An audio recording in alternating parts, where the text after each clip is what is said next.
আজকে চেন্নাইতে এত বড় আমাকে সেফটি ট্যাঙ্কি ঢালাই করতে হবে আমি কখনোই ভাবিনি। আর আমাদের ঘরের সামনে কেন এতগুলি ধোঁয়া? তো ভিডিওটা পুরোটাই দেখো, তাহলে বুঝতে পারো। তো আসসালামু আলাইকুম বন্ধুরা, এই চেন্নাইয়ের মাটিতে আমার নম্বর 3 চ্যালেঞ্জের আজকে 54 নম্বর দিন। তো আজকে সকালবেলা ঘুম থেকে উঠে দেখছি কি ব্যাপার, সব নিজে নিজের আজ কাজে চলে যাচ্ছে, সব কন্ট্যাক্ট নিয়ে নিচ্ছে নাকি কাজ, আমি বুঝতে পারছিলাম না। কারণ আজকে ভাই 8:30 বাজেনি, সব নিজে নিজের কাজে চলে যাচ্ছে। দিয়ে আমি কিন্তু তাড়াতাড়ি ফ্রেশ হয়ে দিয়ে চলে আসি কাজে যাওয়ার জন্য।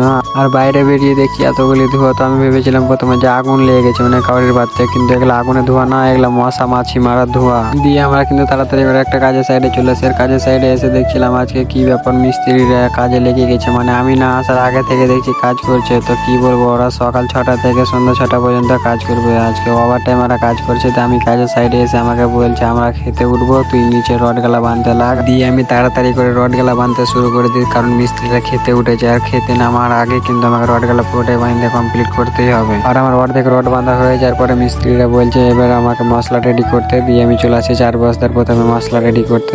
দিয়ে আমরা দুজন মিলে মশলাটা রেডি করে নিই। আর মশলা রেডি করতে করতে কিন্তু আমাদের প্রায় দুপুরে খাবারের টাইম হয়ে যায়। তাই আর মশলাতে পানি দিলাম না, খেতে চলে আসি একবারই। আর খাওয়া দাওয়া করে দেখছি মিস্ত্রিটা বিন্দাস ঘুম পাড়ছে, আর আমি আর ঘুম পাড়া দেখছি সালা আমার টেনশনে ঘুম আসে না, যে ঢালাই কত দূর হবে না হবে। আর খাওয়া দাওয়ার পরে কিন্তু আর একটু দেরি করে নিই। আমি ভেবেছিলাম যে প্রথমে যে পুরোটা ঢালাই করতে হবে, কিন্তু পুরোটা না ভাই, আজকে শুধু মেঝেটা ঢালাই করতে হবে। দিয়ে মেঝে ঢালাই করতে শুরু করে দিয়ে আর কিছুটা মাত্র বাকি আছে, দিয়ে সেটাও ঢালাই করে দিয়েছি তাড়াতাড়ি। আর ঢালাই করা হয়ে যাওয়ার পরে কিন্তু আমাকে বলছে যে এখনো তো 1 ঘন্টা টাইম আছে, এই 1 ঘন্টার মধ্যে কি করবো। আর 6টা না বাজলে কিন্তু আমাদের কাজ ছাড়তে দিবে না। দিয়ে একটা মিস্ত্রি কোনো রকম করে কালকের জন্য কাজ রেডি করছিল। তো ভিডিওটা আজকে এখানে পর্যন্ত, দেখা হচ্ছে নেক্সট ভিডিওতে।